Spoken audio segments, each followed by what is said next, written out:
अस्सलाम वालेकुम नाजरीन, आप देख रहे हैं programme the review Kamran Yusuf और शहबाज राना के साथ। द रिव्यू में हम पाकिस्तान की मईशत, खारजा अमूर और नेशनल सिक्योरिटी से जुड़े मामलों पर बात करते हैं। एक मुहावरा तो आपने सुना होगा कि एक हाथ ले और दूसरे हाथ दे, या आप ये कह लें कि एक हाथ आपने कोई चीज़ दी और दूसरे हाथ से ले ली। ये मुहावरा जो मौजूदा गवर्नमेंट है उसके ऊपर बड़ा फिट बैठता है। गुज़िश्ता 24 घंटों के दौरान 3 हुकूमत ने ऐसे फैसले किए हैं जो 2 अवाम के ऑब्वियसली खिलाफ हैं और एक अवाम के हक में है। लेकिन अगर आप ओवरऑल उन तीनों फैसलों को देखेंगे तो शायद जो फैसला अवाम के हक में भी गया है उससे भी कोई खातिर खा अवाम को फ़ायदा होने वाला नहीं है। तो आखिर ये हुकूमत कर क्या रही है? क्या वो अब एक डेस्परेशन का शिकार है, एक तवाज़ुन कायम करना चाहती है, जो मुश्किल फ़ैसले अगर कर भी रही है लेकिन एट द सेम टाइम अवाम को रिलीफ देना चाहती है, लेकिन वो रिलीफ जो है वो फिर न्यूट्रलाइज हो जाता है जब वो दूसरे फैसले करते हैं। तो मैं 3 फैसलों की जो मैं बात कर रहा हूँ, एक तो आपको पता है कि ऑब्वियसली जो रिएक्शन आया है जो बजट गवर्नमेंट ने पेश किया है, उसके बाद आपको पता है कि टैक्सों की भरमार है, खुद जो फाइनेंस मिनिस्टर हैं वो भी बैकफुट पर थे। तो कल प्राइम मिनिस्टर ने कम से कम एक रिलीफ दिया आवाम को, अपेरेंटली जो तेल की कीमतों में कमी का ऐलान किया, अराउंड 10 रुपये फी लीटर पेट्रोल की कीमत में कमी। लेकिन उसके साथ ही दूसरा फैसला हमने ये भी देखा कि बिजली की कीमतों में इजाफे का भी ऐलान कर दिया है। And at the same time जो कल हम बात कर रहे थे कि एक काम इस गवर्नमेंट ने अच्छा किया कि एक्सपोर्टर्स के ऊपर इस दफ़ा हम टैक्स लगा रहे हैं, लेकिन फिर जो इंडस्ट्रियल सेक्टर है उनको इतना बड़ा रिलीफ दे दिया कि ऑलमोस्ट अराउंड 11 रुपये फी यूनिट उनकी जो बिजली है उसकी कीमत में कमी का फैसला किया गया है। तो ये गवर्नमेंट क्या कर रही है, मतलब कोई समझ आ रही? कारण जब प्राइम मिनिस्टर ऑफिस से कल 2 स्टेटमेंट सेपरेटली आई, पहले कि एक सनती पैकेज 200 अरब रुपए का उसका ऐलान किया गया, उसके बाद फिर दूसरी स्टेटमेंट आई कि आवाम के लिए से भी पहले एक बहुत बड़ी रिलीफ आ गई जी कि 10 रुपये फी लीटर पेट्रोल की कीमत में कमी कर दी। और वो जो हमारे इलेक्ट्रॉनिक मीडिया चैनल्स तमाम ने जिस तरीके से उसको ब्रेकिंग खबर करके चलाया, और मुझे दुख हो रहा था कि मीडिया आप जो है वो अपना उसने माइंड अप्लाई करना छोड़ दिया है। सबसे पहली बात ये कि जो पेट्रोल की कीमत में कमी हुई है उसका वज़ीर-ए-आज़म की रिलीफ से क्या ताल्लुक है?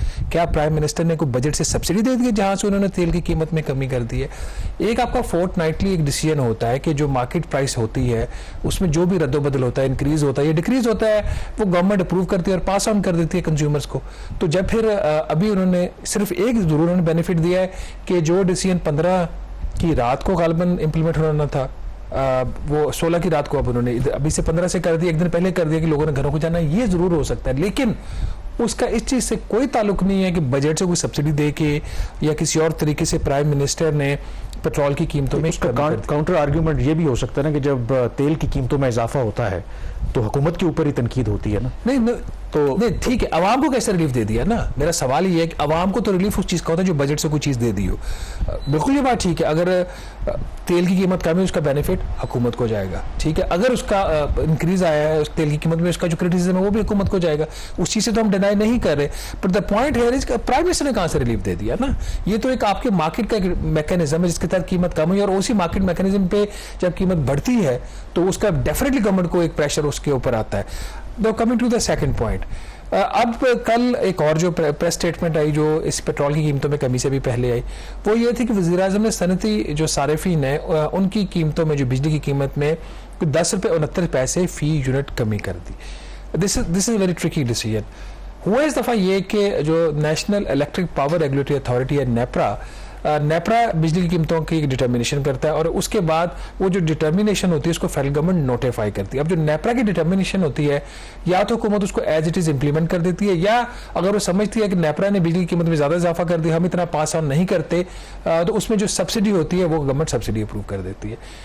नेपरा ने जो इस दफ़ा डिटर्मिनेशन की उसमें एक जो फैक्टर होता है क्रॉस सब्सिडी का, कि जो पाकिस्तान के सनती सारिफीन है जो बिजली की कीमत है उससे ज़्यादा वो कीमत पे करे, और ये सिर्फ कामरान सनती सारिफीन ही नहीं ये कीमत पे करे, मैं और आप भी जो असल बिजली की कीमत है उससे ज़्यादा पे कर रहे हैं। अब हुआ यहाँ पे ये कि नेपरा ने फैसला ये किया कि ये जो आप इंडस्ट्री को क्रॉस सब्सिडाइज कर रहे हो, इंडस्ट्री से पैसे लेके आप रेजिडेंशियल कंज्यूमर को क्रॉस सब्सिडाइज कर रहे हो बजाय बजट से पैसे देने के, ये आप नहीं करेंगे। इनकी कीमत आप जो एक्चुअल इनसे आप रिकवरी बनती है कीमत की वो आप इसको चार्ज करेंगे, which is a good decision, क्योंकि आप बजट का बोझ आप सनती जो सारिफ है उसके ऊपर नहीं पास ऑन कर सकते। अब कहानी यहाँ पे ख़त्म नहीं होती।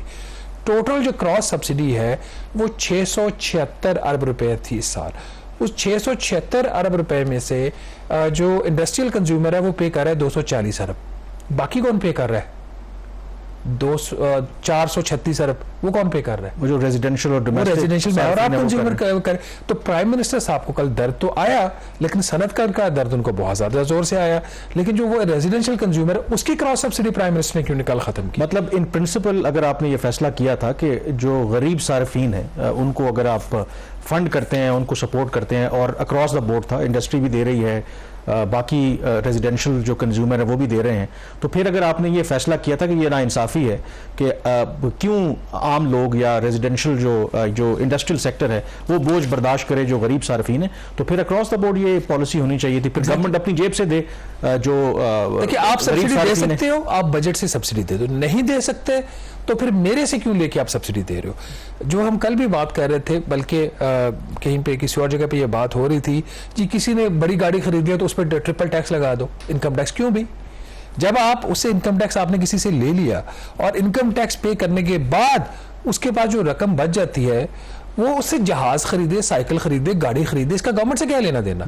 आप उसकी कंजम्पशन के ऊपर टैक्स लगाओ, आप उसकी जो एक एसेट खरीदा जा रहा है, एसेट के ऊपर इनकम टैक्स आप क्यों लगाओ? और ये हमारे यहाँ बदकिस्मती से बड़ी एक आप कह सकते हैं कि अजीब हो गया है कि जो शख्स पैसा कमाता है, अगर फर्ज करें कि जिसकी अगर लेट से सैलरी महाना 20 लाख है, 30 लाख है, आपको भी पता है कि जिसकी 20-30 लाख सैलरी होगी उसके अंदर कुछ कॉम्पिटेंस होगी ना, अपनी स्किल की वजह से, अपनी किसी सलाहियत की वजह से वहां पे पहुंचा होगा, तो उसको एक्नॉलेज करने के बजाय आप कहते हैं कि अच्छा जी वो तो आप फिर उससे आप कह लेंगे भत्ता वसूल करने की कोशिश करते हैं। आज एक और भी माइंडसेट की भी बात है। आज senate standing committee on finance की मीटिंग थी, और चूंकि आपको पता है कि हुकूमत ने बच्चों के दूध के ऊपर भी एक टैक्स लगाया है 18% GST। तो जो एक ही पाकिस्तान में कंपनी है जो बच्चों का वो जो मिल्क है पाउडर वो बनाती है, वो नेस्ले पाकिस्तान है। तो नेस्ले पाकिस्तान के जो रेप थे वो कमेटी की मीटिंग में आए विद द प्ली कि आप ये 18% GST फौरी ना लगाएं, ये कॉस्ट इसकी बहुत ज़्यादा बढ़ जाएगी, आप इसको ग्रेजुअल 5% इस साल लगा लें, अगले साल 10 कर लें और फिर 18 पे ले जाए। वहाँ पर जो सेनेटर फारूक एस नाइक हैं जो पाकिस्तान पीपल्स पार्टी को रिप्रेजेंट करते हैं, बड़े एक सीजन पॉलिटिशियन भी और बड़े ही सीनियर लॉयर हैं, उन्होंने एक बड़ी अजीब मंतक वहाँ पे दी। उन्होंने ये नेस्ले पाकिस्तान का मुनाफा बहुत ज़्यादा है, ठीक है, आप इनके ऊपर 18% GST लगा और कंपनी उनका 18 ने लगाए 10 लगा दे, कंपनी GST अपनी जेब से पे करे। कंपनी क्यों अपनी जेब से पे करे?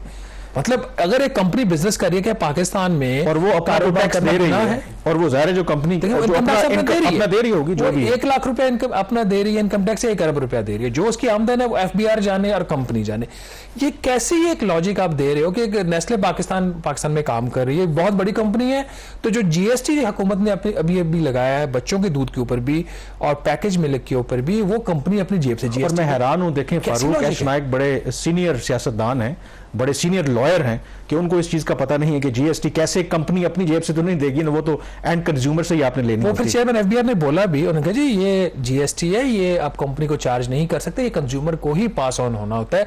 तो मुझे समटाइम्स लगता है जो इस तरह की लॉजिक अच्छा, अब इसमें जो हम क्रिटिसिज्म तो कर रहे हैं, अब जो ऑब्वियसली जो स्टेटमेंट प्राइम मिनिस्टर ऑफिस की तरफ से सामने आया, जो जस्टिफिकेशन उन्होंने दी कि क्यों आखिर जो इंडस्ट्री को रिलीफ दिया है, तो उसमें एक तो बड़ी इंपॉर्टेंट बात है, ऑब्वियसली जब बिजली की या एनर्जी की जो कॉस्ट बढ़ती है तो कॉस्ट ऑफ प्रोडक्शन बढ़ जाती है। आप बेशक पाकिस्तान के अंदर चीज़ों को बेचें या एक्सपोर्ट करें तो आपकी जो कमोडिटीज़ हैं, जो गुड्स हैं, कंपैरेटिव नहीं रहती।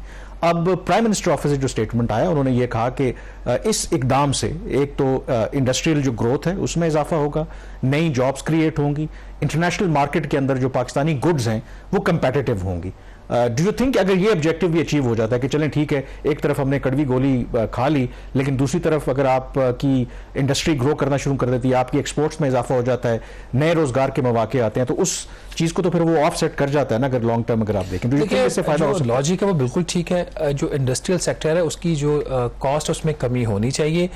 मैंने जैसे पहले बोला, इंडस्ट्रियल सेक्टर को आप इस बात की सजा नहीं दे सकते कि बजट में पैसा नहीं है तो आप जाके रेजिडेंशियल कंज्यूमर को आप सब्सिडाइज करो। बट ये फार्मूला 676 अरब जो टोटल कॉस्ट है उसमें से जो 240 अरब इंडस्ट्रियल कंज्यूमर दे रहा है वो तो आपने सेट असाइड कर दिया, बाकी जो 436 अरब है जो मैं आप और बाकी जो रेजिडेंशियल कंज्यूमर दे रहा है, कमर्शियल कंज्यूमर्स भी इसमें शामिल है, उनका प्राइम मिनिस्टर को दर्द क्यों हुआ? मेरा इसके ऊपर ये सवाल। दूसरी दर्द तो ये इसलिए नहीं हुआ, और दूसरा तो वो तो अब बिजली की कीमतों में भी जो इजाफा आ रहा है। अब ये देखें ना, ये दो बड़ी चीजें जो कल हुई हैं। अब हमने ये चीज़ पहले ही रिपोर्ट कर दी थी, अपने प्रोग्राम में नाज़रीन को बता दिया था कि IMF को यकीन दहानी करा दी गई है कि बिजली की कीमत में 5 से 7 रुपए फी यूनिट इजाफा आ रहा है और ये 1 जुलाई से इंप्लीमेंट होगा। कल नेपरा ने उसको डिटर्मिनेशन को अनाउंस कर दिया है, जिसके तहत एवरेज जो बिजली की कीमत में इजाफा होगा रेजिडेंशियल कंज्यूमर के लिए 5 रुपए 72 पैसे फी यूनिट है। अगर आप उसको रुपयों में ट्रांसलेट करें, GST का इम्पैक्ट डाल के कोई 570 अरब रुपया इजाफी सार्फिन से वसूल किया जाएगा। ये पहली दफ़ा ऐसा नहीं हुआ कि इतना बड़ा बोझ सारिफ के ऊपर डाला गया है।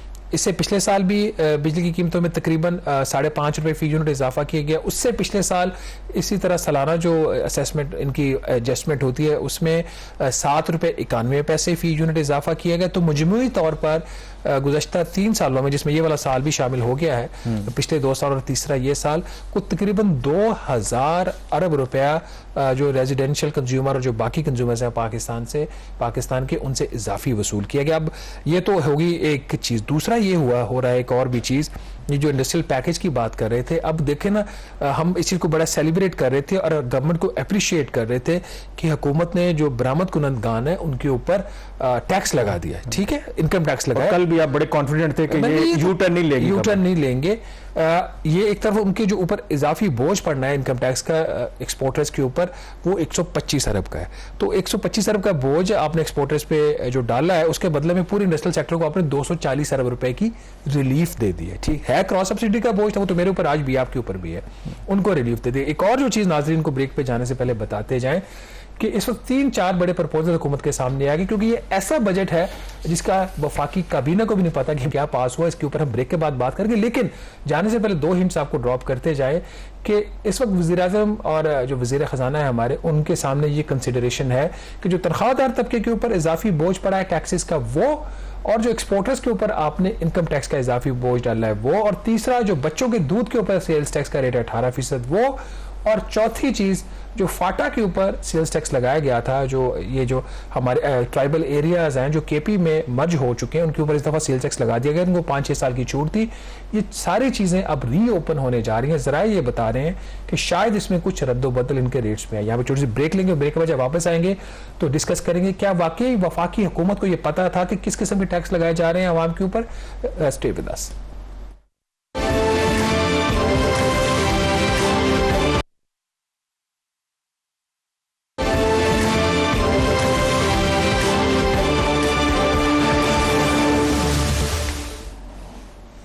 जी, ब्रेक के बाद एक दफ़ा फिर आपको खुश आमदीद कहते हैं। आपको पता है कि जो हुकूमत की डेफिनेशन है वो क्या है? वो सिर्फ प्राइम मिनिस्टर जो है वो हुकूमत नहीं होता, बल्कि जो उसकी पूरी काबीना होती है उसको मिलाकर हुकूमत कहा जाता है। क्योंकि ये मामला कई दफ़ा सुप्रीम कोर्ट के सामने आया, तो सुप्रीम कोर्ट ने इसके हवाले से फिर वजाहत जारी की कि प्राइम मिनिस्टर जो होता है वो हुकूमत नहीं होता, बल्कि उसकी जो सारी काबीना होती है उसको मिला के जो फैसले किए जाते हैं तो वो हुकूमत को रिप्रेजेंट करते हैं। जब बजट की बात आती है, बजट ऑब्वियसली एक ऐसा डॉक्यूमेंट है, एक ऐसा फैसला है जिसका आप हम सब पूरे मुल्क की मईशत के ऊपर असर पड़ता है। तो इसलिए उसमें ऑब्वियसली जो वफाकी काबीना है उसकी जो इनपुट है वो होना बहुत ज़रूरी होती है। और आमतौर पर जब बजट पेश होता है, जो फाइनेंस मिनिस्टर बजट पेश करने से पहले उसको वफाकी काबीना में लेके जाते हैं, जहां पर उस बजट की मंजूरी दी जाती है। और खबरें ये आ रही हैं, और मेरे लिए कोई हैरान कुन बात नहीं है कि कोई ज़्यादा डिस्कशन नहीं हुई। जो इतना बोझ डाला गया है, 1500 अरब रुपए के इजाफी टैक्स लगाए गए हैं आवाम के ऊपर, और इतना ये अहम इशू है जिसका आवाम पर, इवन के जो वहाँ पर लोग बैठे होंगे उनकी जो कंस्टिट्यूएंसीज हैं वहाँ पर उसका इम्पैक्ट आता है। तो सुना ये है कि इसके ऊपर कोई इतनी सैर हासिल गुफ्तगू नहीं हुई। आप बहुत ही मियाना रवि से कामरान साहब काम ले रहे हैं। आप कह रहे हैं कि इतनी डिस्कशन ही वहाँ पे डिस्कशन हुई ही नहीं है, ठीक है। तो एक फिर क्या हुआ, फिर क्या डिस्कशन हुई है? एक प्रपोजल के जो फाटा के ऊपर जो सेल्स टैक्स की छूट खत्म हो रही है, उसके अलावा पूरा बजट मैं पूरे बजट से मेरी मुराद जो टैक्स से रिलेटेड मैटर्स हैं, बाकी जो बजट के नंबर्स हैं, तनख्वाहें, वो तो डिस्कस हुआ। जो टैक्स के मामलात हैं जिसकी वजह से आज पूरी कौम जो है वो एक दर्द महसूस कर रही है, वो काबीना में उसके ऊपर ब्रीफिंग हुई ही नहीं है। Can you imagine that? Something is unusual. This is quite unusual. इस तरह की एक एग्जांपल आपके पास है, अल-कादिर ट्रस्ट केस जो है, वो क्या था कि एक समरी काबीना के सामने लाई गई, बंद लिफाफे में, और काबीना की मंजूरी ले ली गई और उसके बाद वो फैसला, अगर ऐसा फैसला हुआ कि जो उस वक्त के वज़ीर आज़म थे उनके आज गले पड़ा हुआ है। यहाँ पे सिचुएशन स्लाइटली डिफरेंट थी। यहाँ पे ये हुआ कि एज़ यूजुअल आपको पता है कि बजट की जो तकरीर होती है वज़ीर ख़जाना की, उससे थोड़ी देर पहले एक हर साल एक स्पेशल कैबिनेट की जो मीटिंग होती है उसमें एक ब्रीफिंग दी जाती है। वो ब्रीफिंग दो हिस्सों पर मुश्तमिल होती है। एक हिस्सा वो होता है जिसमें आपके बजट के अदाद शुमार होते हैं, दूसरा जो हिस्सा होता है वो जो प्रेजेंटेशन होती है जो मेजर टैक्स के जो प्रपोजल है उसके ऊपर। इस दफ़ा भी जो फाइनेंस सेक्रेटरी थे जो ज़राए बता रहे हैं, उन्होंने एक ब्रीफिंग दी बजट नंबर्स के ऊपर, वो ब्रीफिंग हुई, बट उसमें भी जो ज़्यादा डिस्कशन हुई वो इस चीज़ के ऊपर हुई कि तनख्वाहों में कितना इजाफा किया जा रहा है। क्योंकि जो ओरिजिनल प्रपोजल काबीना में गया था वो ये गया था कि जो ग्रेड आपके 1 से 16 के एम्प्लॉई हैं, छोटे ग्रेड के जो है पे स्केल्स के, उनके लिए 25% आप मंजूरी दें तनख्वाह में इजाफे की, जो कि मंजूर हो गई। और दूसरा प्रपोजल ये था कि 17 से 22 के जो आपके ऑफिसर्स की कैटेगरी, उनके लिए 22% का इंक्रीज़ था।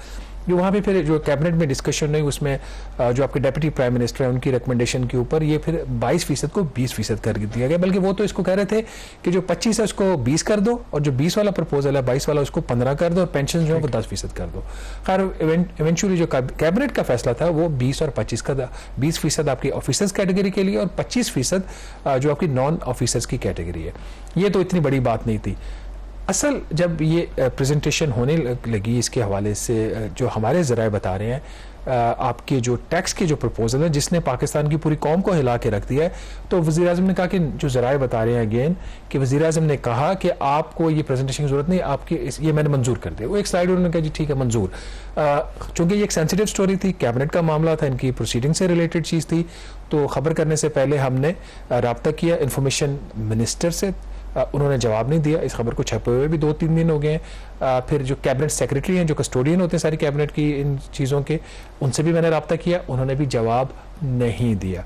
ऑल्दो इसका जो वो टैक्स प्रपोजल्स लिए गए हैं वो उनकी सेहत पे फ़र्क नहीं पड़ेगा ब्रीफिंग ना होने का, क्योंकि जो एक समरी फ़र्क तो वैसे भी देखें, आपको पता है कि हमारे यहाँ लेट्स एक्सेप्ट द फैक्ट, उस तरह का तो जमहूरी निज़ाम है नहीं कि अगर फ़र्ज़ करें कि किसी में इतनी कहाँ जुर्रत है कि जो काबीना के अराकीन हैं, अगर कोई हुकूमत का प्रपोजल उन्हें पसंद नहीं आता तो वो उसको शॉट डाउन करने की कोशिश करेंगे, उस पर कोई एतराज़ करेंगे, मे बी पोलाइट अंदाज में अपने रिजर्वेशन ज़रूर शो करें, बट इतनी हिम्मत तो उनमें नहीं है कि वो उसको किसी तरीके से ब्लॉक करने की कोशिश करें। डेमोक्रेटिक क्या मतलब, डेमोक्रेसी का क्या मतलब होता है? कलेक्टिव विजडम का, जिसका अभी आपने स्टार्ट में गवर्नमेंट जो है जो सुप्रीम कोर्ट ऑफ पाकिस्तान का अगस्त 2016 का ये फैसला है, गालिबन इसका नाम है मुस्तफ़ा एम्पेक्स केस, ठीक है। उसमें जो फेडरल गवर्नमेंट को डिफाइन ऐसे किया गया कि prime minister and his cabinet, और उसके बाद कवानीन में इतनी ज्यादा तब्दीलियां हैं, जहां जहां पे लिखा गया था वफाकी हुकूमत, वो सारी चीजें चेंज हुई हैं ताकि जो एम्पावर्ड जो एक डिसीजन मेकिंग होती है और कलेक्टिव विजडम जो कैबिनेट की होती है वो एक शख्स की नहीं हो सकती। मेरा कहने का मकसद ये था कि अगर ये प्रेजेंटेशन उनको दे भी दी जाती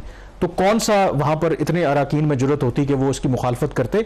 मतलब लोग बोलते हैं एक कंसल्टेटिव प्रोसेस होता है, जैसे अब तनख्वाहों के हवाले से डार साहब के और व्यूज थे, जो डॉक्टर मुसद्दक मलिक है उनके और व्यूज थे, कैबिनेट की समरी जो थी मतलब जो फाइनेंस मिनिस्ट्री की उसके अंदर कुछ और था, तो ये चीजें वहां पर डिस्कस में आती है। और जैसे फाटा और पाटा वाला भी हुआ, अब फाटा की जो टैक्स एग्जम्पशन उन्होंने वापस लिया सेल्स टैक्स की, उसके ऊपर प्राइम मिनिस्टर ने जो अब डिस्कशन हो गई, उसके बाद राना सनाउल्लाह की सरबराही में कमेटी बना दी गई है। वो कमेटी ये चीज डिस्कस करे, जरूरी नहीं है कि ये जो एग्जम्पशन इन्होंने अभी बजट में प्रपोज किया वापस लेने की, उनके ऊपर सेल्स टैक्स लगाने की, ये मंजूर भी हो जाए। यही मैं बता रहा, मैं यही पूछने लगा था, क्योंकि अब तो ये चीजें पब्लिक हो गई हैं, ये जब तक बजट मंजूर नहीं हो जाता ये तमाम तजावीज़ है। तो आई एम श्योर कि अब जो काबीना के अराकीन उस वक्त अगर उनको नहीं बताया गया था, उनको बड़े अच्छे तरीके से अब अंदाजा है, जो बैकलैश पब्लिक से आ रहा है, अपने हलकों से जो लोगों से क्रिटिसिज्म मिल रहा होगा।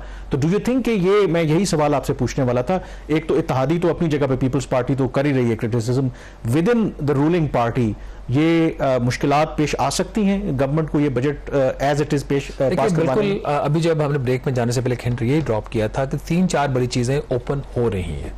अब हतमी तौर पर उस पर रिवर्सल होता है या नहीं होता हम नहीं कह सकते, अभी बात डिस्कशन में एटलीस्ट आ गई, जिसमें जो सैलिड क्लास के ऊपर एक ऐसा बोझ डाला गया जिसको कोई भी डिफेंड नहीं कर पा रहा, हुकूमत भी नहीं कर पा रही है, हुकूमत के इत्तेहादी भी नहीं कर पा रहे, और लोग तो चीख रहे हैं। एक वो चीज़ अब क्या किस हद तक वापस हो सकता है या नहीं होता हमें नहीं पता कल, लेकिन जरा ये बता रहे हैं कि वजीर खजाना ने प्राइम मिनिस्टर से इसके ऊपर बात की है। दूसरा जो इशू आ गया एक्सपोर्टर्स वाला वो रीओपन हो रहा है, उसके ऊपर ये तजवीज़ है कि यकदम इनके ऊपर स्टैंडर्ड रेट ना लेके जाए, अभी जो फिक्स रेट है 1% इसको थोड़ा सा बढ़ा लें। तीसरा फाटा पाटा का मैंने बता दिया, वो तो कमेटी में कैबिनेट में डिस्कशन हो गई थी, राना सनाउल्लाह की कमेटी बन गई है। और चौथा जो दूध वाला मामला है वो भी रीओपन हो रहा है। तो ये सारी कॉम्प्रिहेंसिव ब्रीफिंग हो जाती है और प्राइम मिनिस्टर को भी पता चला, ऑल्दो प्राइम मिनिस्टर को पता था, उन्होंने पहले ब्रीफिंग्स ली हुई थी, कैबिनेट मीटिंग से पहले भी पीएम ने ब्रीफिंग्स ली थी। तो एक बेहतर तरीके से एक डिसीजन हो सकता है वहाँ पे डार साहब जो खुद एक एक्सपीरियंस फाइनेंस मिनिस्टर हैं, 4 दफ़ा वो फाइनेंस मिनिस्टर हैं, उनकी तरफ से कोई रिकमेंडेशन आ जाती है कि इसको ऐसे नहीं ऐसे कर ले, वो सारी चीज़ों को बाईपास किया गया। एक और जो चीज़ कैबिनेट में डिस्कस हुई, मैं वही कहने लगा था, ये $5,000 वाली ये बड़ी इंटरेस्टिंग स्टोरी है। ब्रेक पे जाने से ये देखे ना, वो मीटिंग हो रही है बजट के ऊपर, वहाँ पे प्राइम मिनिस्टर ने कहा जी कि ये कुछ जो हमारे ब्यूरोक्रेट्स हैं वो $5,000 एक इजलास जो है गवर्नमेंट ओन एंटरप्राइज का, जो आपकी स्टेट ओन एंटरप्राइज है, उसके अटेंड करने की इजलास की फीस $5,000 ले रहे हैं। सोचा होगा कि मैं भी कुछ मीटिंग्स अटेंड कर लूं, मतलब अच्छी मिला है मतलब ये मतलब अगर $5,000 मिल रहा है, $5,000 14 लाख रुपया, 14 लाख रुपया एक मीटिंग अटेंड करने, ठंडे एसी वाले माहौल में खाना शाना भी। ऐसा नहीं कि हर एसओ ये इतनी फी पे कर, इसको थोड़ा सा क्लैरिफाई करने मीटिंग में। अच्छा, जो जराए बता रहे थे कैबिनेट मीटिंग में, इसमें बड़ी डिटेल डिस्कशन हुई कि जनाब ये तो बड़ी हो रहा, और ये बात भी ठीक है, इतनी जो हैवी आप पेमेंट्स कर रहे हैं ब्यूरोक्रेट्स को, उसमें और ये वो स्टेट ओन कंपनीज करती हैं, स्टेट ओन कंपनीज करती हैं, लेकिन खजाने से ही जा रहा है ना पैसा। डेफिनेटली पाकिस्तान को उसमें शेयर होल्डिंग है ना। इसमें जो बेसिकली 3-4 बड़े जो कंपनीज है बता देता हूँ। पार्को जो है, पाक अरब रिफाइनरी कंपनी जो है, पार्को की जो फी है वो $5,000 है, ठीक है। इसी तरीके से जो बोर्ड की मीटिंग होती है, उसके हर मेंबर अगर को 10 मीटिंग है तो साल की, तो 10 की हर बोर्ड की एक $5,000 फी है। इसी तरीके से जो पीटीसीएल है, पीटीसीएल 26% है, वो आपको पता है यूएई के पास है शेयर, और बाकी 74% गवर्नमेंट ऑफ पाकिस्तान या हमारे शेयर होल्डर्स हैं उनके पास है।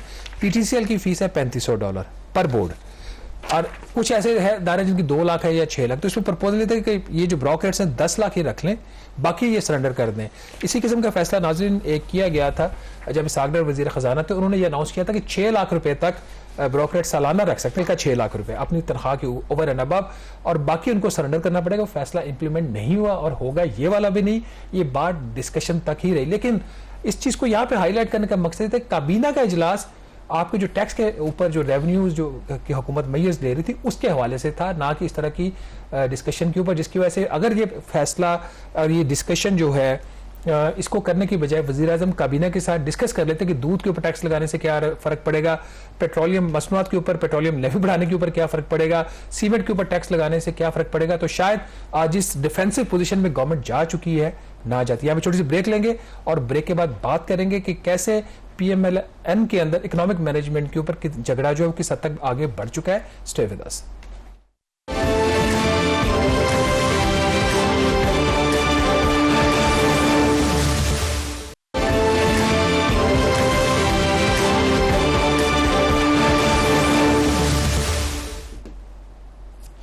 जी, ब्रेक के बाद एक दफ़ा फिर आपको खुश आमदीद कहते हैं। लगता है कि वज़ीर ख़जाना के जो सितारे हैं वो गर्दिश में है। बजट पेश करने के बाद जिस तरीके से पोस्ट बजट प्रेस कॉन्फ्रेंस में जो सहाफ़ियों ने उन्हें आड़े हाथों लिया, और कल एक और फैसला जो यकीनी तौर पर जो लोग फॉलो करते हैं और गवर्नमेंट के बिजनेस को जानते हैं उनके लिए बड़ा हैरान कुन था। एक बहुत अहम जो कमेटी है गवर्नमेंट की, executive committee of the national economic council, जो बड़े बड़े जो अरबों रुपए के मंसूबे हैं उनको अप्रूव करती है। आमतौर पर जो वज़ीर ख़जाना होते हैं वो पार्ट एंड पार्सल होते हैं और मेजॉरिटी ऑफ द टाइम वो इस कमेटी को हेड करते हैं।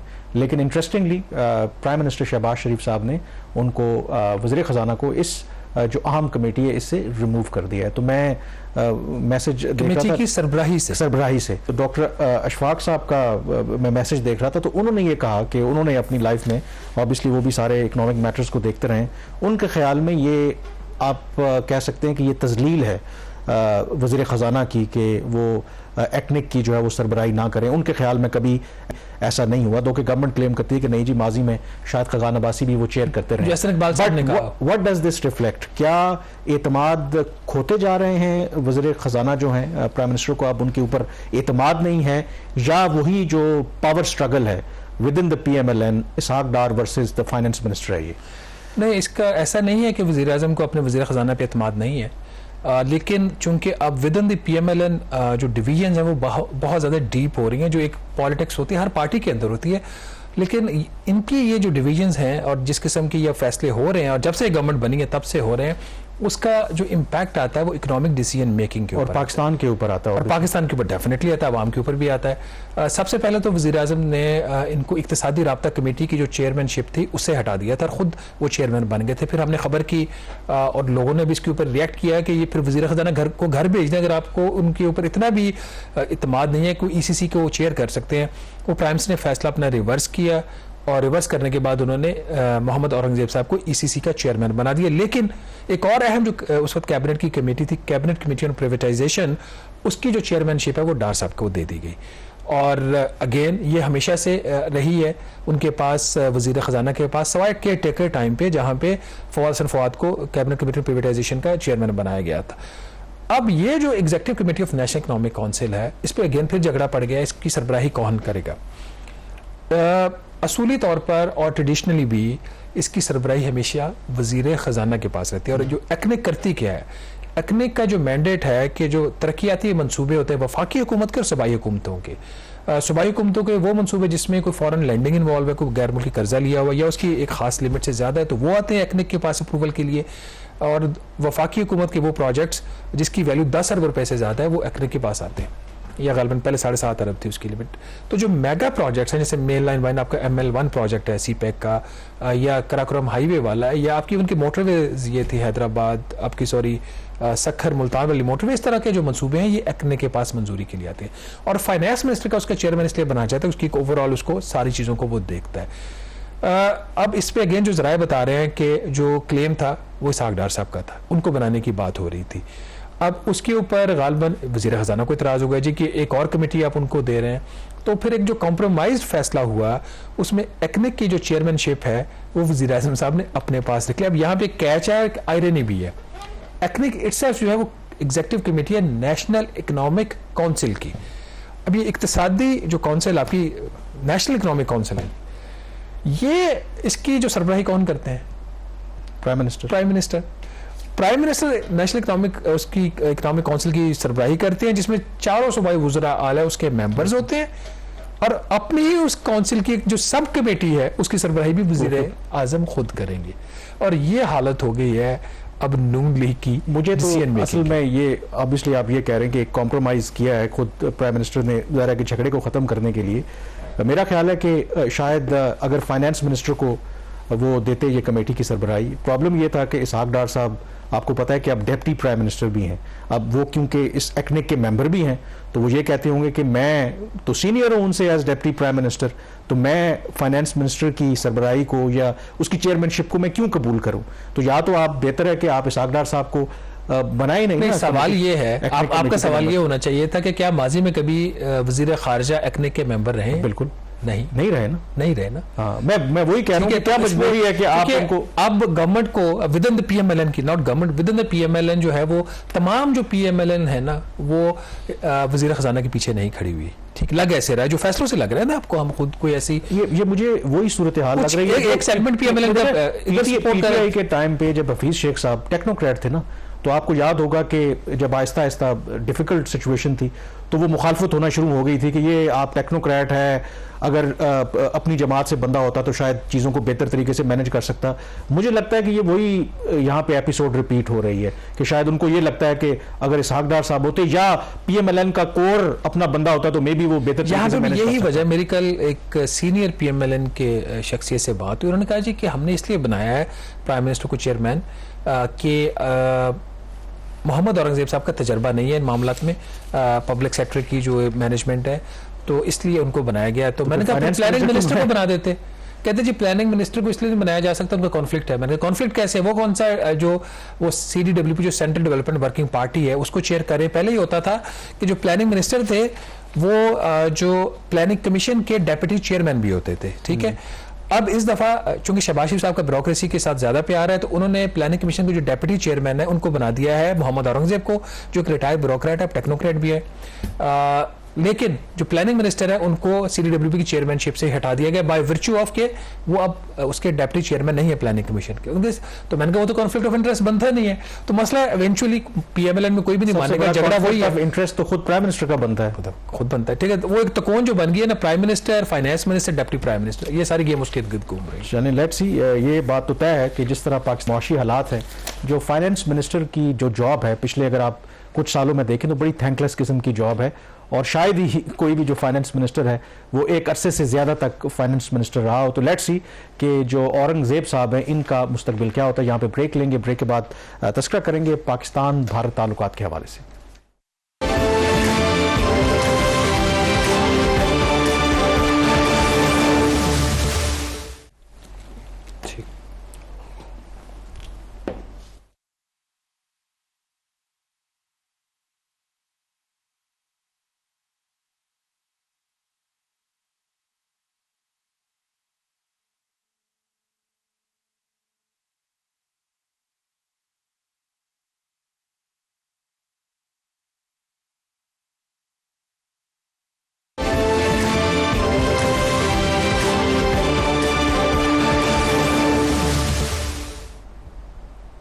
जी, ब्रेक के बाद एक दफ़ा फिर आपको खुश आमदीद कहते हैं। 9 जून को बाकायदा तौर पर भारत के प्राइम मिनिस्टर नरेंद्र मोदी ने बतौर प्राइम मिनिस्टर तीसरी मरतबा जो मुंतखब हुए हैं हल्फ उठा लिया है।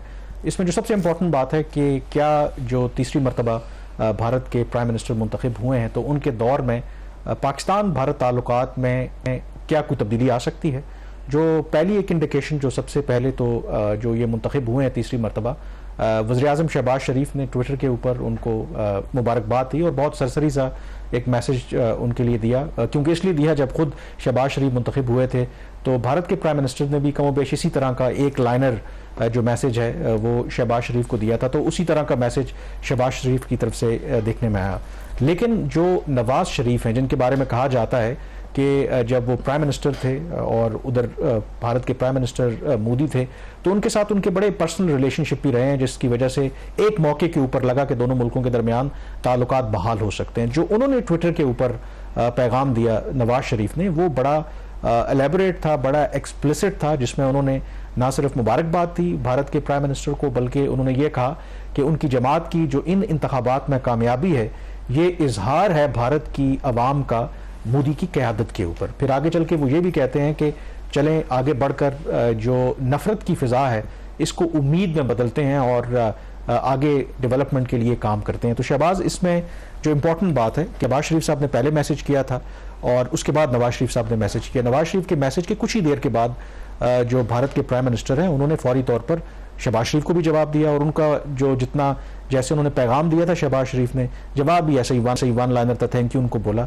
लेकिन जहां तक नवाज शरीफ की बात है अगेन उन्होंने जरा डिटेल में जवाब दिया। एक मिनट, अगर आप आगे बढ़ने से पहले ये जो शहबाज शरीफ साहब ने ये जो मैसेज किया कैसे किया, वो तो एक्स तो बैन है पाकिस्तान में, बस वो आपको पता है जिस तरह मैं और आप इस्तेमाल कर रहे हैं वैसे वो इस्तेमाल पाकिस्तान वायलेट कर रहे हैं। ये तो बहुत बड़ा सारे वायलेट कर रहे हैं। अब इसके ऊपर भी इनकी खैर डिस्क्वालिफिकेशन हो सकती है। डिस्क्वालिफिकेशन स्टेट जो पाकिस्तान के कवानीन के मुताबिक आप VPN का इस्तेमाल नहीं कर सकते, कानूनी तौर पर ये ठीक नहीं है। खैर, जो नवाज शरीफ के ट्वीट के जवाब में जो रिस्पांस है मोदी साहब का वो बड़ा उसी तरह का वार्म था। उन्होंने कहा कि उन्होंने तो अप्रिशिएट किया कि आपने मुझे मुबारकबाद दी है, लेकिन जो की चीज़ उन्होंने आगे चल के कही जो आई थिंक उसमें डिफरेंट लोगों की इंटरप्रिटेशंस हैं, उसमें यही जहाँ पे उन्होंने बात की, लेकिन साथ ही उन्होंने इस चीज़ के ऊपर जोर दिया कि जब इन्होंने नफ़रत को उम्मीद में बदलने की बात की तो मोदी साहब ने कहा कि वो बिल्कुल जो प्रोग्रेसिव आइडियाज़ के हमेशा हामी रहे हैं, भारत हमेशा अमन के लिए वो काम करता रहा है, लेकिन इस वक्त हमारी जो तरजीहात हैं वो अवाम की सिक्योरिटी और वेलफेयर पर। उनकी अगर लैंग्वेज पढ़ ले ना जो उन्होंने लिखा हुआ है, ये बड़ा ही एक मतलब उसमें बड़ा सोच समझ के लिखा गया है। एडवांसिंग द वेल बीइंग, अब एडवांसिंग द वेल बीइंग का मतलब है कि अगर जो हम बात करें कोऑपरेशन की, पीस की, उसके जो आपको फ्रूट्स मिलते हैं, advancing the well being and security of our people should always remain our priority. पहले ठीक है जी, पीस वाली बात कर लेते हैं, लेकिन जो उनका जो आप भी बात करें हिस्टोरिकली उनके जो कंसर्न रहा है, जो वो पाकिस्तान को एक चीज़ के ऊपर ब्लेम भी करते हैं, पाकिस्तान काउंटर ब्लेम उनके ऊपर करता है कि आप बलूचिस्तान में गड़बड़ कर रहे हैं और पाकिस्तान के अंदर खासतौर पर मतलब आप कह लेंगे एक डिप्लोमेटिक लैंग्वेज में नवाज शरीफ को अप्रिशिएट तो ज़रूर कर रहे हैं, लेकिन अगेन वही यूजुअल जो मंत्रा है भारत का कि जी जब तक so called alleged cross border terrorism ख़त्म नहीं होती हम आपके साथ उस तरीके से बातचीत नहीं कर सकते। अब इसकी डिफरेंट इंटरप्रिटेशंस हैं। एक ऑब्वियसली जो ओवरऑल स्टेट ऑफ रिलेशनशिप है बिटवीन इंडिया एंड पाकिस्तान, तो शायद जो शहबाज शरीफ हैं उस तरीके से खुलकर वो बात नहीं कर सकते थे। सवाल इसके अंदर इंपॉर्टेंट ये है कि नवाज शरीफ का जो स्टेटमेंट है या जो उन्होंने मैसेज दिया है, क्या ये उनका इनफरादी एक्ट है या it is part of a larger strategy कि जो बात शहबाज शरीफ नहीं कह सकते वो नवाज शरीफ कह देते हैं कि थोड़ा खुल के वो बात कर लेते हैं। अगर कामरान हिस्टोरिकली भी अगर आप देखें, चूंकि हमारे पास टाइम थोड़ा सा कम है, नवाज शरीफ साहब की जो स्पीच, चंद एक स्पीचेस उनकी आई थी बिफोर द इलेक्शन, उसमें उन्होंने कहा था, खुल के बात की थी कि इंडिया के साथ जो ताल्लुकात की वो जो बेहतरी चाहते हैं, वो तिजारत भी करना चाहते हैं, लेकिन उसके बाद फिर उससे बाद या पहले मुझे अब सीक्वेंसिंग याद नहीं है, chief of the army staff की स्टेटमेंट आई कि भारत के साथ ताल्लुकात नॉर्मल नहीं हो सकते, फिर शहबाज शरीफ साहब प्राइम मिनिस्टर बन जाते हैं और हिस्टोरिकली ये बात आई थिंक लेकिन दूसरा इशू जो इससे रिलेटेड है जो कश्मीर में हुआ है, बिल्कुल उस पर अगर बात कर लेते हैं, क्योंकि हिस्टोरिकली नवाज शरीफ हमेशा भारत के साथ जो है वो ताल्लुकात को बेहतर रखना चाहते थे। दूसरा इसमें जो एक और डेवलपमेंट हुई है, 9 जून को ओथ लिया प्राइम मिनिस्टर मोदी ने बतौर प्राइम मिनिस्टर तीसरी मरतबा। 9 जून को ही जम्मू में, मकबूजा जम्मू में, जम्मू एंड कश्मीर ऑफकोर्स जम्मू में एक वाकया पेश आया जिसके नतीजे में जो कोई हिंदू यात्री थे उनकी बस के ऊपर हमला हुआ। 12 जो उसमें 9 यात्री थे वो उसमें मारे गए। फिर उसके अलावा भी 2 और मजीद अटैक्स हुए जिसमें कुल मिलाकर 12 जो लोग हैं गुज़श्ता चंद दिनों के दौरान वो इसमें हलाक हुए हैं। अब ये बहुत इंटरेस्टिंग डेवलपमेंट है इसलिए क्योंकि इससे पहले तक जो अनरेस्ट रहा या इस तरह के हमले होते रहे वो मुस्लिमेटेड जो कश्मीर का रीजन है वहाँ पर होते रहे। जम्मू कहा जाता है कि हिंदू मेजॉरिटी एरिया है और वहाँ पर उस तरीके से मिलिटेंसी या अस्करियत पसंदी ज़्यादा एक्टिव नहीं रही, लेकिन स्पेशली ये जो 3-4 अटैक्स हुए हैं जम्मू के अंदर होना, ये कहा जा रहा है कि शायद एक क्लियर मैसेज दिया जा रहा है भारत की हुकूमत को कि everything is not under control. और ख़ुद जो मकबूजा कश्मीर की सियासी जमातें जो फारूक अब्दुल्ला हैं नेशनल कॉन्फ्रेंस के, उन्होंने तो ये कहा है कि ये 2 दावे करते हैं मोदी साहब के जी हालात कश्मीर के ठीक हो गए हैं, ये उसकी नफ़ी कर रहे हैं। और उन्होंने तो ये तजवीज़ दी कि मकबूजा कश्मीर के अंदर हालात उस वक्त तक मामूल पर नहीं आ सकते जब तक वो पाकिस्तान के साथ बातचीत नहीं करते। दूसरा जो भारत है, खास करके जम्मू एंड कश्मीर की जो पुलिस है, वो पाकिस्तान के ऊपर इल्ज़ाम आयद कर रही है कि इन हमलों के पीछे वो मुलव्वस हैं। बाकायदा तौर पर जो भारत की वजारत खारजा, उन्होंने अभी तक कोई बयान जारी नहीं किया। पाकिस्तान की वजारत खारजा ने यह कहा है कि वो इस तरह की मीडिया रिपोर्ट्स के ऊपर तबसरा करना जो है वो पसंद नहीं करते। तो देखते हैं कि आइंदा आने वाले दिनों में क्या सिचुएशन इवॉल्व होती है। प्रोग्राम द रिव्यू से इतना ही। मुझे कामरान यूसुफ और शहबाज राना को इजाज़त दीजिए। अल्लाह हाफिज़।